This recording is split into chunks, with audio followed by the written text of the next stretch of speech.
Hello again, everyone. Welcome to another installment of 3-Minute Haunting. Your host, CJ. I'm here tonight with Chris. What's up, buddy? How you doing? How you doing, man? I've known Chris for about a year now, so we're going to sit down. Chris has a couple of stories he's going to share with us, so go right ahead, man. Where do you want me to start? All right, well, here's the thing. Let me just go on the record here as saying that E.N.E.M.I does not advocate the trespassing on private property, hospitals, as much as we want to, because there's some really cool locations that you just can't get access to. Like, in order to preserve the team's reputation and show the world that we're not just like criminals looking for mischief, like we try to avoid that. I have done it in the past, admittedly, but I know Chris may have gone in a few places he shouldn't have, but he did have some interesting stories. So I don't know. Start with that clock tower thing, or the Well, the first place I went to was the Worcester State Hospital, yeah. which, from what we heard, has been haunted. And me and three of my other friends went to the hospital, and the only part of the building left standing is the clock tower. Yeah. So we all went in with our cameras and flashlights to kind of investigate it.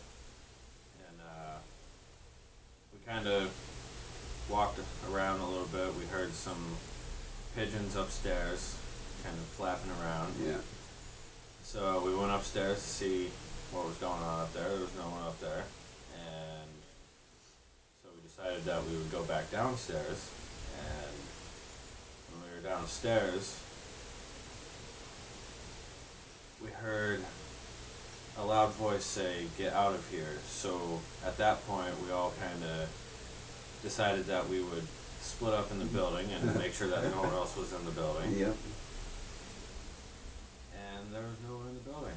Nobody So found anybody. we didn't catch anything. We didn't catch anything on recording, but That's still a very strange personal we experience made to sure have. that it was, there was no one else in the building but us. Yeah. And that was one story. Yeah. And then the second place we went to was the Nunnery on Dudley Road in Billerica. The infamous Dudley Road in Billerica. Yes. Yeah. And we kind of snuck in there, and we were in there for about an hour and a half, 2 hours, with cameras taking pictures, videos, voice recording. We didn't get anything, and I split off from the group, and after about probably an hour, me and my friend Sean were in one of the rooms, and we heard footsteps upstairs. Mind you, there's no longer an upstairs in the building. Yeah. So, Was there still nuns there? yes. In the That was in the. But There's a then they main wouldn't have building, been upstairs. There's the old building. The old building, so there wouldn't be anybody So- in there. Yeah, we tried to stay away from the nuns From the Bible. because the road is constantly surveyed by police. Oh yeah.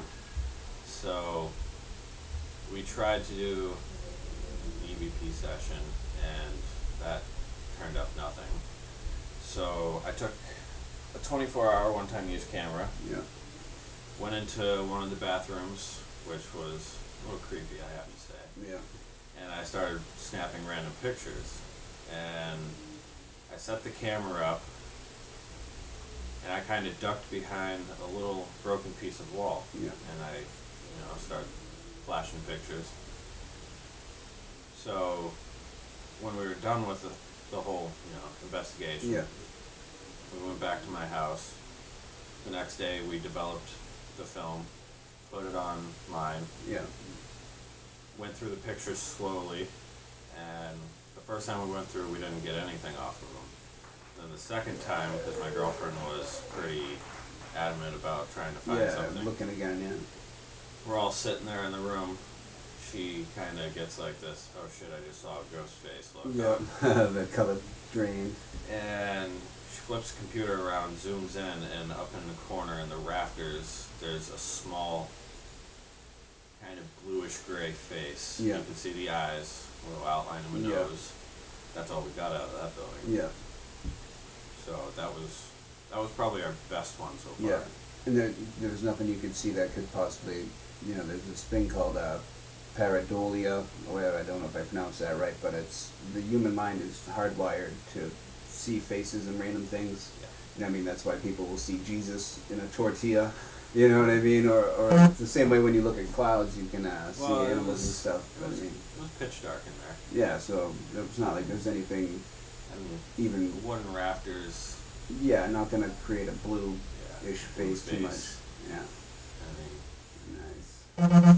Little eerie, yeah. You go back little and you bit. look at it, and it's always creepy. So good And stuff. Any other exploits? there's my last exploit. Dun dun dun. Exploits. We traveled about, I think it was 2.5 hours to Connecticut State Hospital, Whew. and we. Is that Norwich? It took us a while. Is it Yes. called Norwich? Yeah. It took us a while to get in. There was quite a few security guards, so we Yeah. had to sneak our way around. Yeah. And we're not obviously not the first people that have been in. Yeah, I mean, people have been doing that forever.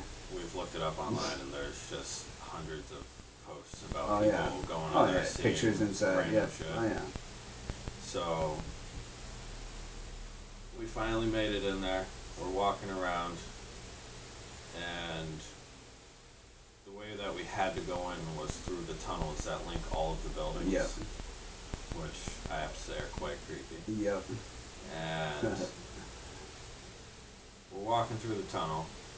Girlfriend has her camera on, and we kind of stopped because we wanted to check behind us, make sure no one was there, Yep. and make sure there's no Had security guards. that feeling of something being there, maybe. We kind of got a little chill. Yeah, you're in the going tunnel. up our You spine. want to look behind you just to see. Yeah. But after that, we kind of started walking a little bit.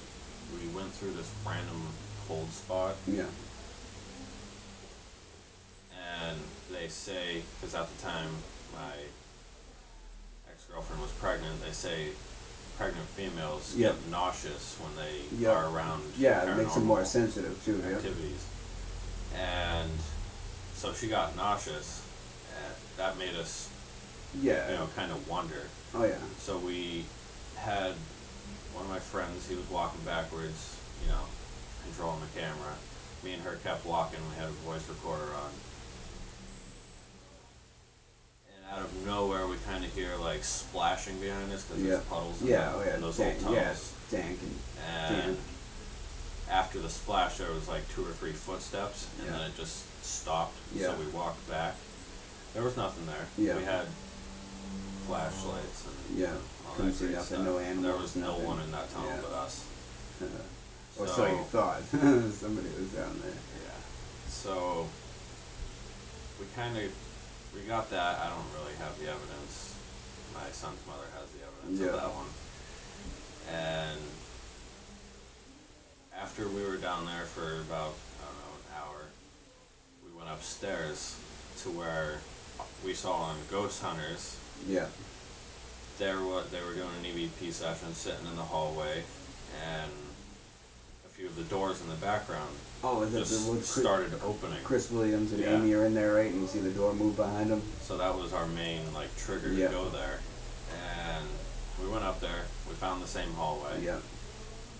We didn't have the camera on, Yeah. but multiple doors were just kind of swaying back and forth. I heard they're really heavy doors, so they shouldn't Yeah. be swaying by anything. There's no breeze. Yeah. All the windows in the building are boarded up. Yeah. Like There's no reason one, for a big heavy door to be moving. one open spot, and that's down in the basement where the tunnels are. Yeah. So And the draft is not obviously- going to carry up that far Yeah. and pull all the doors, probably.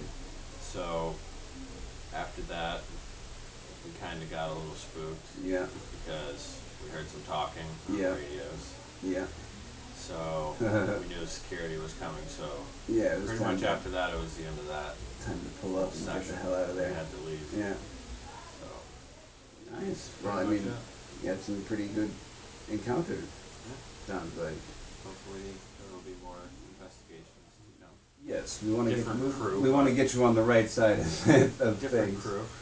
And I'll just close with this. Like, this is the problem. You may not think is that like so many of these places that may have these histories that we as investigators would love to get into and investigate. Like they either don't want that sort of stuff in there, or I mean, there's a huge like line of people you got to go through to actually get permission to get in some of these places.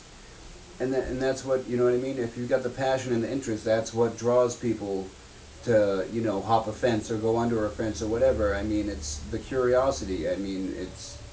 I wish some of these people would be a little more open-minded because, you know what I mean.